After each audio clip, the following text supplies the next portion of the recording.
ஆக கார்த்திகை மாசம் ஒவ்வொரு வருஷமும் கார்த்திகை மாசம் துவக்க நாள். எல்லாருக்கும் தெரிஞ்ச ஒரு விஷயம்.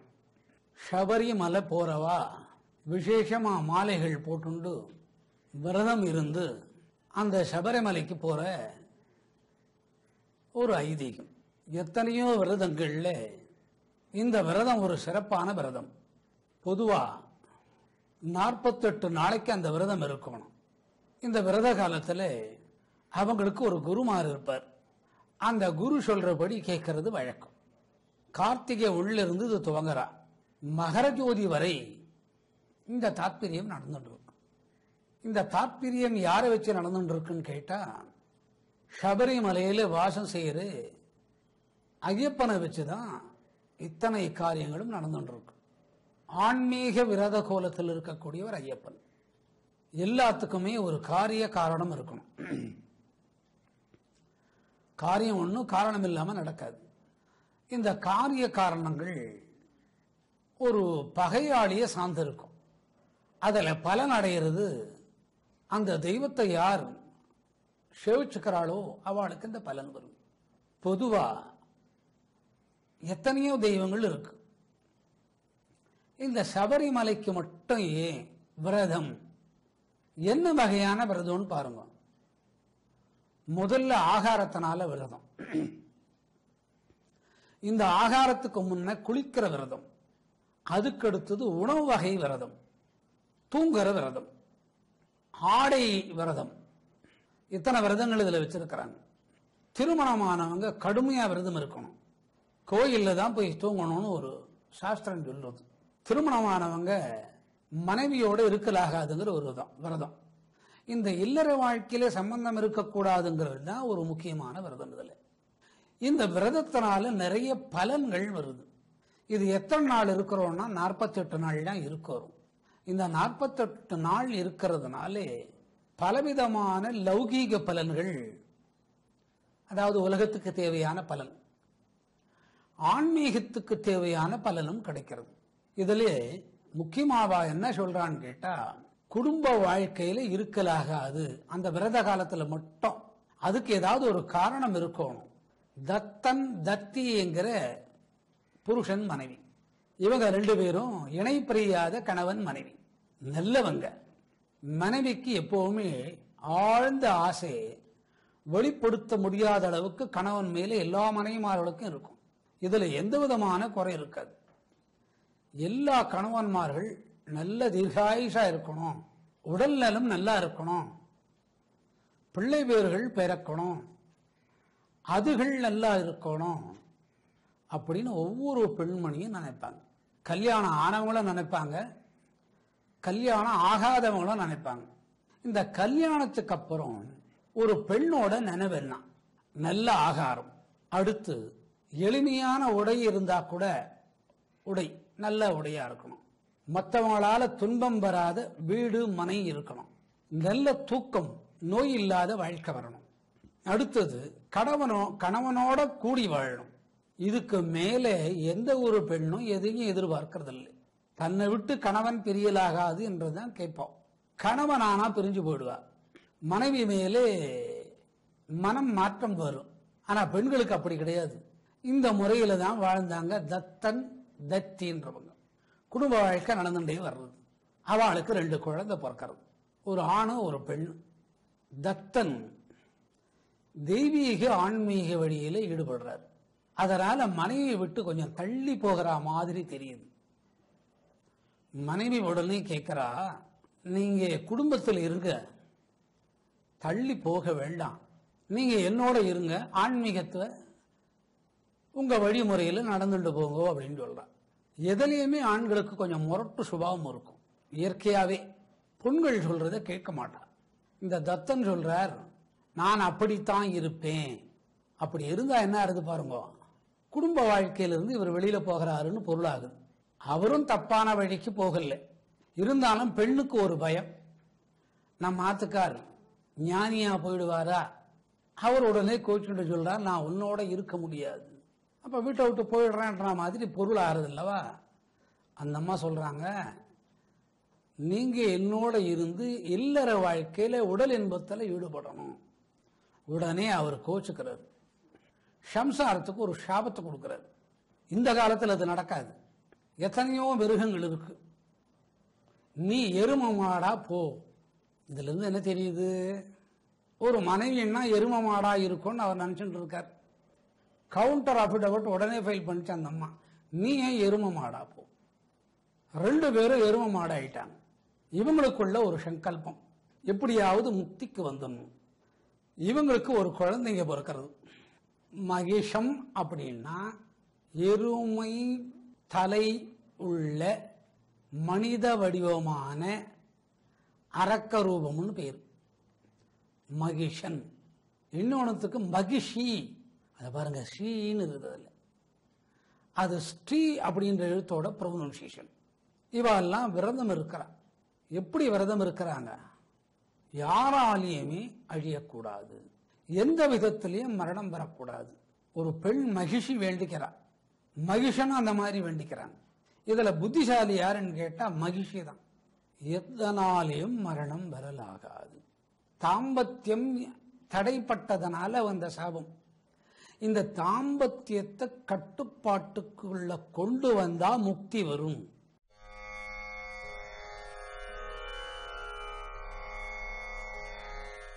இந்த ஹீமோகுளோபின் அப்படிங்கிற ஒரு ரத்தத்துல, மனிதனோட ரத்தத்துல இது இருக்கு. இது அதிகமா இருக்கிறது எரும மாட்டுக்குள்ளதான், அதனோட ரத்தத்துல தான். மகிஷன், மகிஷி, அந்த மகிஷி வேண்டிக்கிறாங்க, எந்த விதத்திலேயுமே அழிவு வரக்கூடாது. ஆணால வரக்கூடாது, பெண்ணால வரக்கூடாது, பஞ்சபூதங்களால வரக்கூடாது, பெண் வயத்துல பிறந்த குழந்தையால மரணம் வரக்கூடாது. மகிஷிக்கு, மகிஷனுக்கு, தத்தனுக்கு, தத்திக்கு எவ்வளவு அறிவு இருக்குது பாருங்க. சரி, இப்படி வேண்டிண்டாச்சு. ஒருத்தருக்கு ஆட்சி பலம் வந்த உடனே அதிகார பலம் வந்துடும். ஆட்சி வந்து தேவர்களை அசைக்கிற அளவுக்கு ஆட்சி ஆகி போச்சு. தேவர்கள் எல்லாம் சொல்றா, இந்த மாதிரி ஒரு எருமை உலகத்தையே ஆட்டி படைக்கிறது என்ன பண்றதுன்னு கேட்கிறா. ஒரு விஷயம் நடக்கணும்னா எல்லாரையும் கூப்பிட்டு கூட்டம் போடுற வழக்கம். ஒரு கூட்டம் போட்டா ஒரு முடியும் வராதுன்னு அர்த்தம். தேவர்கள் எல்லாம் ஒன்னா வந்து உட்காந்து கூட்டத்தை போட்டு நடத்துறாங்க. கூட்டம்னா நடக்காதுன்னு ஒரு ஐதீகம் இருக்குது. இது எப்படியோ இந்த மகிழ்ச்சி தெரிஞ்சிருந்தது. இந்த தட்டில் பெருசா பழம் சாரெல்லாம் வச்சிருந்தாங்க. போன உடனே ஒரே உதை, எதை அந்த தட்டை வச்ச உடனே கிர்ன்னு பறந்து துப்புன்னு தரையில வந்து விழுந்தது பூமியில். தேவர்கள்லாம் மூலிக்கு ஒருத்தர் ஓடி போயிட்டான். சோகம் அனுபவிக்கதான் தேவர்கள், துக்கம் தெரியாது. அந்த தட்டு பறந்து வந்தது பாருங்க, எல்லா லோகமும் ஆடி போயிடுது. இது யார் உதச்ச உத? ஒரு பொங்குநாட்டி உதச்ச உத, மகிஷி. அதுக்கப்புறம் இந்த கூட்டத்துக்கு அப்புறம் ரகசிய கூட்டம்னு ஒன்று வைப்பாங்க. இந்த ரகசிய கூட்டம்னா என்ன அர்த்தம்னா, எதிரணியை விட்டுட்டோ தன்னணி மட்டும் கூட்டம் போட்டுக்குது. நேரா வந்து அந்த அம்மா இந்த பிரம்மத்தை அப்படியே ஒரே ஒரு தலையை பிடிச்சி கடக்கடன்னு ஆக்கி தொப்புன்னு கீழே விசிறிச்சு தரையில வந்து உண்டார். அந்த பக்கம் சிவனார் இருந்தார். ஒரு முறை முறைச்ச உடனே அந்த சிவனார் சுடுகாட்டுக்கே ஓடி போயிட்டார். இது பாருங்க, ஒரு பெண்ணுக்குண்டான அம்சம் இவ்வளவு. எதுக்கு இந்த கூட்டத்தை போடுறாங்கன்னு மகிழ்ச்சி யோசனை பண்றா. ஓஹோ, நம்மளை அழிக்கத்தான். நேரா விஷ்ணு லோகத்துக்கு பறந்தது அந்த எருமை. டே இங்க வான், விஷ்ணு அப்படியே கடக்கடன்னு அடி போய் நின்னார். என்னான்னு கேட்டார். இந்த மாதிரி கூட்டம் நடந்தது, நீ மட்டும் ஏன் அங்க இல்லை? நான் எப்படியுமா வர முடியும்? நீ தான் இப்படி பயம் காட்டுறே. நான் இனிமேல் கூட்டத்துக்கே போக மாட்டேன். இந்த வெளியிலிருந்தே கூட்டத்தை நான் வந்து ஆதரிப்பேன்றது இருப்பாங்க. வெளியிலிருந்து ஆதரிக்கிறவன்னா அதை குட்டு சோறு பண்ணிடுவான்னு அர்த்தம். ஏண்டா நீ வரலேன்னு கேட்டார். நீ தான் இப்படி ஒரு வரத்தை வாங்கியிருக்கிற, ஆணும் பெண்ணும் கலக்கக்கூடாது, அப்படி இருக்கக்கூடாது, இப்படி இருக்கக்கூடாது, இப்படியா இருக்கக்கூடாது, அப்படியா இருக்கக்கூடாதுன்னு சொல்லிட்டேன்.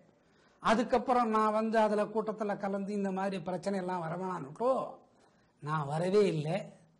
உடனே மகிழ்ச்சி கேட்குதான், இனிமேல் நீ போவியா? உடனே நீட்டா கையை நீட்டி மகாவிஷ்ணு மகிழ்ச்சி தலையிலேயே கையை வச்சு, சத்தியமா நான் இனிமேல் போக மாட்டேன். எதுக்கு? கூட்டத்துக்கு. கூட்டத்தில் எவ்வளோ குளறுபடி இருக்குது பாருங்க. சுப்ரீம் லீடர் எல்லாம் கூட்டத்துக்கு போறது இல்லை.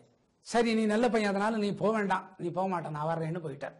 உடனே இந்த போக மாட்டேன் வட வட வடன்னு ஆழ்நாரே மகாவிஷ்ணு அவர் ஒரு யோசனை பண்ணார். எப்படியாவது இந்த மகிழ்ச்சியை அழிச்சு வருவது ஒரு விஷயத்தை உருவாக்கினார். இந்த பார்க்கடல் கடைகிற விஷயம்னு உங்களுக்கு ஒன்று தெரியும். தேவர்களும் அசுரர்களும். இந்த அசுரர்கள்ன்றது லேபர், தேவர்கள்ன்றது ஓனர். எதுக்கு கடையிறாங்க பாருங்க, அசுரர்கள் அழியக்கூடாதுன்னு. அப்படின்னா என்ன அர்த்தம்? தேவர்களை அழிச்சுள்ளான்னு அர்த்தம். தேவர்களுக்கு கொஞ்சம் புத்தி கம்மி. இதை நம்ம அமிர்தத்தை சாப்பிட்டுட்டா அசுரரை அழிவிடுவா. கடைஞ்சாங்க ஒவ்வொன்றா வந்தது. லட்சுமி வந்ததுன்னா சூரியன் வந்தது, சந்திரன் வந்தது, காமதேனன் வந்தது, இப்படி எல்லாமே வந்தது. ஒரு கலசத்தை மேலே வந்தது. அசுரால் ரெடி ஆயிட்டா, தேவர்கள் ரெடி ஆகலை. ஏண்டா தேவர்களுக்கு கூட்டம் போட்டு போட்டு பழக்கம். கூட்டம் போட்ட இடத்துல போய் கலாட்டா பண்றது அசுராலோட வழக்கம். அப்ப 10 முறை போய் அந்த கூட்டத்துல போனா அசுராளுக்கே புத்தி வந்துருத்து. இது எதனால இந்த கூட்டம் நடக்கிறது உங்களுக்கு மொத்தத்துல தெரியும்னு நினைக்கிறேன். கூட்டமே போடக்கூடாதுன்னுட்டு உடனே யோசனை பண்ணார். ஆஹா, இந்த கலசம் வந்துருத்து, இப்ப இதை யார் எடுப்பா? மகாலட்சுமி விஷ்ணுவை சொல்லி அனுப்புறாங்க, நீங்க போங்க. இந்த கூட்டத்துக்கு வராதவர் என்ன பண்ணாரு, குடுகுடுன்னு போனாரு. லட்சுமி பேச்சை கேட்டுண்டு போன உடனே பார்த்தா அங்க ஒரே தகராறா இருக்குது. இவர் வேற சத்தியம் பண்ணி கொடுத்துருக்கிறாரு. யாரு மேல? கப்புன்னு பார்த்தார், அங்க போய் ஒரு பொம்பளையா மாறினார். அவரே பார்த்துட்டார், அந்த பொம்பளை அழகா இல்லை. ஏன் அவரை பார்த்தாருன்னா அவரோட சம்சாரம் இதை விட அழகா இருக்கிறாங்க. யாரு? மகாலட்சுமி. உடனே அவர் யோசனை பண்ணாரு, இந்த மாதிரி போகக்கூடாது, அழகிலேயே சிறந்தவங்க யாரு அப்படின்னு அவர் 2 நிமிஷம் வேஸ்ட் பண்ணாரு டைமை. என்ன பண்றதுன்னா உடனே மோகினி ஆனார். ஆஹா, இது நமக்கு ரொம்ப பொருத்தமா இருக்குது. கப்புன்னு போனாரு, அந்த கலசத்தை கையில் எடுத்துக்கினார். இது வரைக்கும் உங்களுக்கு தெரியும், எல்லாருக்கும் தெரிஞ்ச விஷயம். அவருக்கு ஒரு தங்கச்சி ஒன்று இருக்குதுங்க. யாருக்கு? மகாவிஷ்ணுக்கு. அது பார்வதின்னு பேர். அதுக்கு பார்க்காத இடத்துலலாம் பார்க்கறதுனால அதுக்கு பார்வதி. அது சிவனோட பேசினு வந்தது. அவர் கட கட கடன்னு ஆடின்னு வந்தார். ஏன்னா ஒரு முறையில பைத்தியம் போட்டுடுச்சு. மகிழ்ச்சி முறைச்சி பார்த்ததுலயே சிவனுக்கு பைத்தியம் போட்டு கொடுத்தோம். அவர் அத்தை பார்த்துட்டு இருக்கிறார், அவருக்கு ஒரு பைத்தியம் தெளியணும். யாருக்கு? சிவனுக்கு. உடனே அந்த பார்வதி அம்மா சொன்னாங்க, வீட்டுக்காரே பயப்படாதீங்க, அங்க பாரு. அவர் அப்படி எட்டி பார்த்தார். எங்க அண்ணன் விஷ்ணு மோகினியா மாறிட்டாருன்னார். உடனே சிவன் எட்டி பார்த்தார். எட்டி பார்க்கும்போது அவருக்கு ஒரு பயம். மேலே பிறையில ஒரு அம்மா உட்காந்துருக்குது. அதுக்கு விழுந்துருத்தன என்ன பண்றது? அத்தை ஒரு கையில புட்டுண்டாரு. 2 சம்சாரம் வச்சா இவ்வளவு கஷ்டம். அப்படியே கையில புட்டுண்டு குனிஞ்சு பார்த்தா சிவபெருமான் கண்ணுக்கு மகாவிஷ்ணு ஒரு பொண்ணா தெரிஞ்சது. அது யாரு? மோகினி. சத்த இரு பார்வதினாரு. அந்த அம்மா தலையை சொல்லிட்டாங்க, இந்த ஆளுகிட்ட நம்ம இத்தையும் சொல்லணும், இதோ வர்றேன்னு சொல்லிட்டு திரும்பி பார்க்காத குடுக்குடுன்னு ஓடியாந்தாரு. இவருக்கு அந்த மோகினி மேல காதல் வந்துருச்சு. அவர் என்ன பண்ணார், என்னடா சிவனார் தப்புன்னு இறங்கிட்டோர். அந்த கலசத்தை கையில் எடுத்துட்டார். யாரு? மோகினியா இருந்த மகாவிஷ்ணு, மகாவிஷ்ணு அந்த மோகினி. உடனே யோசனை பண்ணி பார்த்தார், எப்படியாவது இதை பிரிக்கணும். எப்படி பிரிக்கிறது? இதை பிரிக்கிறதுக்கு முன்னே ஒரு உற்பத்தி ஆகும். இந்த சிவன் ஓடியாந்தாரு பாருங்க, இந்த பாத்திரத்தை தான் எடுக்க வர்றாருன்னு அவரு ஓடினார். ஒன்னாங்க அவர் ஒரு இடத்துல போய் நின்னார். இந்த ஆளு ஏன் நம்மளை திருத்தின்னு வர்றான்? யோசனை பண்ணி பார்த்துட்டு இந்த கலசத்துக்கோசரம் ஓடியாடுறாரோ என்னமோ. அவருக்கு கலசம் கண்ணுக்கு தெரியல. யாருக்கு? சிவனாருக்கு. என்ன தெரிஞ்சது? அந்த கலசத்தை விட்டுட்டாரு. இந்த மோகினி தான் அவர் கண்ணுக்கு தெரிஞ்சது. அந்த அம்மா ஓட ஓட ஓட ஓட இந்த துணி சத்த விலகுச்சு. அவர் மூச்சு இறக்க விட்டார் மோகினி. இந்த துணி விலகின உடனே அந்த தொப்புள் கொடி தெரிஞ்சது. யாருக்கு? சிவனாருக்கு. உடனே அவருக்கு அவர் மேல காதல் வந்துருச்சு. அது மகாவிஷ்ணுயா மோகினியா ஒன்றும் பார்க்கல. இந்த காதல் வர்றவனுக்கு கண்ணு தெரியாத குளுக்கோமா வியாதி இப்படித்தான் வரும். இவ்வளவு பொண்ணு அழகா இருக்கிறா, இந்த பொண்ணை விடக்கூடாது. அப்ப யாரை அவர் மறந்துட்டாரு? பார்வதி தேவியை மறந்துட்டார். நேர்வழியில போனாவே ஒரு சம்சாரத்தை மறந்து போகும், கோண வழியில போனா மொத்த சம்சாரத்தை மறக்க வேண்டியதுதான். அந்த மேல ஒரு அம்மா வந்தது பாருங்க, அந்த ஆளை கொட்டி கொட்டி பார்த்தது அவருக்கு தெரியல. ஜடாமுடிய பிச்சையும் பார்த்தது தெரியல. அவருக்கு கவனம் யார் மேல? அந்த மோகினி மேல. அடியே என்று ஓடிண்டார். நீ எவ்வளவு அழகா இருக்கிற? அவர் சொன்னா, பாவி, நான் அழகா? நான் அழகில்லடா சண்டாளா. இல்ல, நீதான் அழகு. நீ அழகில்லைன்னு சொல்றத நான் ஒத்துக்க மாட்டேன். உன்னுடைய நாபின்ற தொப்புள் இவ்வளவு அழகா இருக்குது. ஆகவே நீ இப்ப எனக்கு மனைவி ஆகிற. யாரு இது? எங்கேயாவது நடக்குமா? அவர் சொல்றார், இதாங்க விஷயம். நான் மகாவிஷ்ணு. அபிஷ்ணு வாயை திறக்காத, வாயை மூடு. நீ பொம்மனாட்டி தான். இல்லடா, நான் தான் மகாவிஷ்ணு. இந்த மாதிரி ஒரு விஷயத்துக்கு வந்திருக்கிறேன். அப்படிவா? என்னை விட்டுவிட்ட மீட்டிங் நடத்தினாலோ இல்லையோ? என்னென்ன மீட்டிங் நடத்தினாள்? ஆண் பெண் கலப்பில்லாத ஒரு பையன் பிறந்தாதான் இன்னாருக்கு மரணம்னு சொல்லி நீங்க மீட்டிங் நடத்தின. என்ன கூப்பிட்டு இருந்தா? யார கூப்பிடல? மகாவிஷ்ணுவான என்ன நீங்க கூப்பிடல. புரியுறதா உங்களுக்கு? இப்ப நான் வெளியிலிருந்து அந்த மீட்டிங்கை நடத்துறேன். டே அம்பி, மகாபாவி, பாதக, என்ன ஒண்ணும் பண்ணிட்டாது, உன்னை ஏதோ பண்ணதான் வந்தேன் அப்படின்னா. ஆண் ஆண் சேர்ந்து பிறந்தது ஐயப்பன்.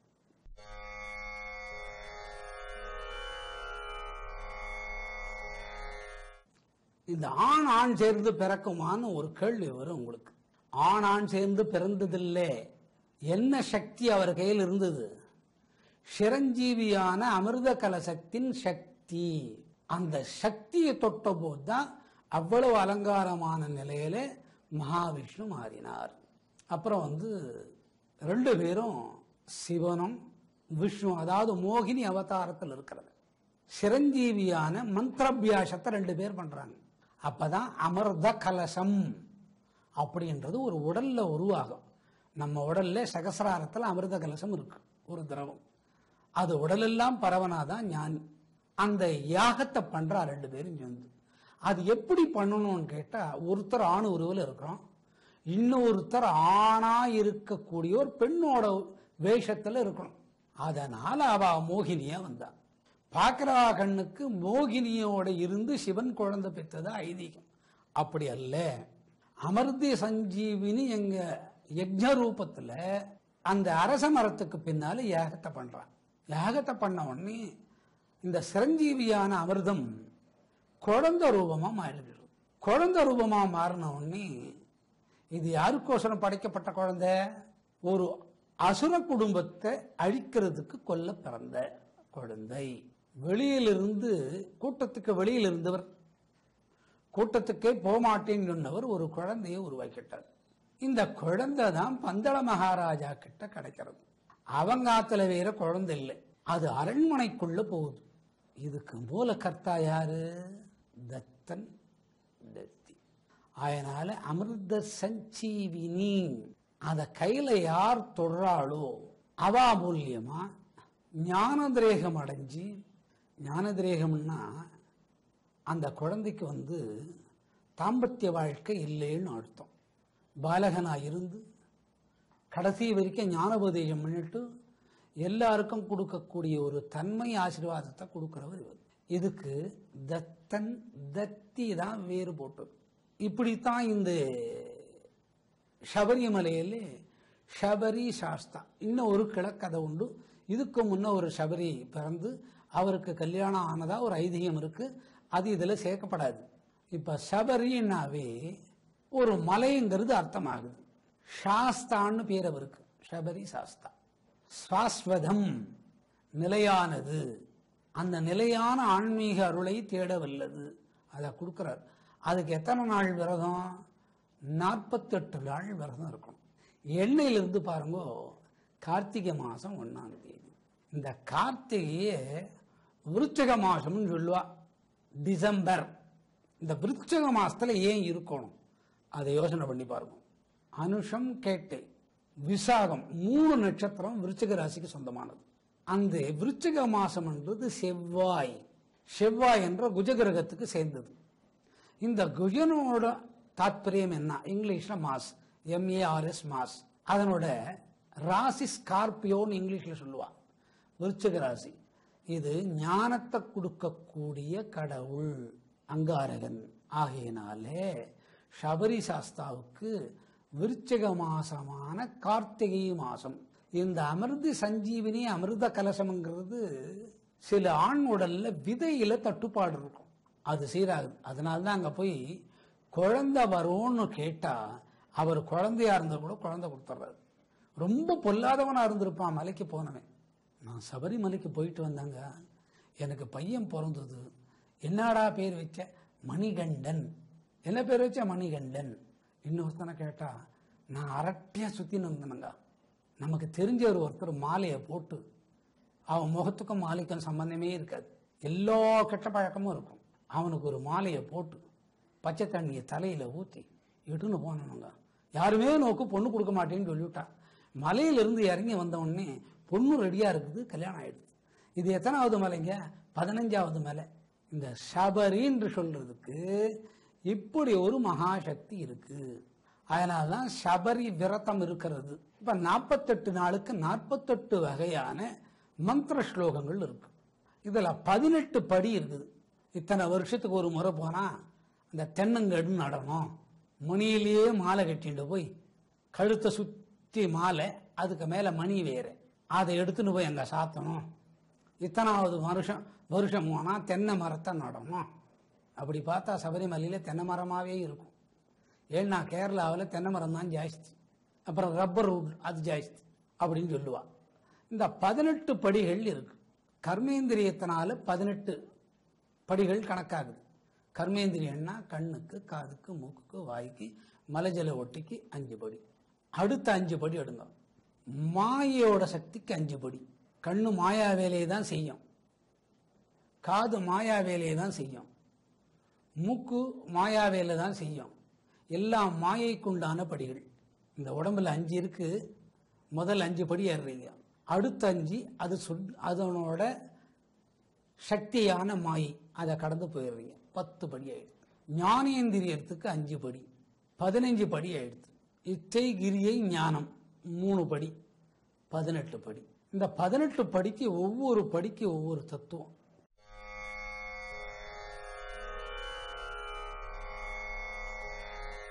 இந்த 48 நாட்களுக்கு 48 வகையான ஸ்லோகங்கள் இறைவனால் படைக்கப்பட்டிருக்கிறது. அதுல முதல்ல எதை பத்தி சொல்றாருன்னா, எடுத்த உடனே முக்தியை பத்தி தான் சொல்றாரு. சபரிமலை ஐயப்பனை நம்ம தியானம் பண்ணா உடனே நமக்கு கிடைக்கிறது என்னன்னு கேட்டா முக்தி தானுங்க. இப்ப முக்தி வருதுன்னா யாராவது சபரிமலைக்கு போவாங்களா பாருங்க. நான் குழந்தை வரமில்லையே கேட்க போனேன், அவர் முக்தி கொடுக்கிறேன்னு சொல்றாரு. ஆனா நியாயமா என்ன கொடுக்கிறாரு? முக்தி. யாருக்கு கொடுத்திருக்கிறாரு? அந்த தத்தன் தத்தி குடும்பத்துக்கு முக்தி கொடுத்திருக்கிறாரு. அவங்க அனுபவ ரீதியால அனுபவிச்சதுதான் நமக்கு குழந்தை பேரு. 16 வகை செல்வங்கள் கொடுக்கக்கூடிய விஷயம். முதல்ல அவர் என்ன கொடுக்கிறாருன்னா முக்தி. இந்த உலக மாயைகள்லாம் அனுபவிச்சதுக்கு அப்புறம் தான் முக்திக்கு போகும். சித்தை கொடுக்கக்கூடிய தெய்வம் சித்து. முக்தி, முக்தி தான் பிரதானம். யார் யாருக்கு முக்தி கொடுத்திருக்கிறான்னு பாருங்களேன். சபரிக்கு. சபரிங்கிறது ஒரு வயதான மூதாட்டி. இவர் வர்றதுக்கோசரம் அவங்க காத்து இருந்தாங்க. இந்த சபரிக்கும் ஐயப்பாவுக்கும் ஒரு கனெக்ஷன் இருக்குது பாருங்க. ஒரு முறை ராமன சபரி இந்த சந்திக்கிறா. அவங்க பழமெல்லாம் எடுத்து வச்சு கடிச்சு பார்த்து ராமனுக்கு கொடுக்கறாங்க. கொடுத்த பாட்டி வயோதிகம், ராமர் இளைஞன். நீங்க யோசனை பண்ணி பாருங்க. அதை சாப்பிட்டு ராமன் வேண்டிக்கினானா, இந்த பாட்டிக்கு என்னால முக்தியை அருள முடியாது. இதுக்கு ஒருவன் வரப்போறான். யாரு? சபரி. இது அந்த காவியத்துக்குள்ள இருக்கக்கூடிய ரகசியம். ஒவ்வொரு ஸ்லோகங்களா இதுல எழுதியிருக்கேன். 48 ஸ்லோகங்கள் எழுதியிருக்கேன். கிட்டத்தட்ட அதை எழுதி 20 வருஷம் ஆறுது. அந்த ஒவ்வொரு ஸ்லோகத்துக்கும் என்ன அர்த்தம், இந்த ஐயப்பனோட நிலைகள் என்ன, ஒரு 20 வருஷத்துக்கு முன்ன எழுதுறேன். நாங்கள் ஒரு 300 மலை போயிட்டு வந்திருப்போம். இங்கே தோழர்கள்லாம் சேர்ந்து ஒரு 25-30 மலை. ஆனால் அவா இருக்கிற மாதிரி எவாளாலையும் விரதம் இருக்க முடியாது. ஐயப்பன் கிடுக்கிடுன்னு ஆடுவார். அப்படி ஒரு நைஷ்டிக விரதம். விரதம்னா அப்படி இருக்கணும். அந்த மாதிரி விரதம் இருந்து போயிட்டு வருவோம். பம்பையில் எல்லாம் பூஜையெல்லாம் பண்ணிட்டு வர்றது. இந்த 48 ஸ்லோகமும் என்ன, அதுக்கு என்ன பொருள் அப்படிங்கிறது அடுத்த முறை உங்களுக்கு சொல்றேன்.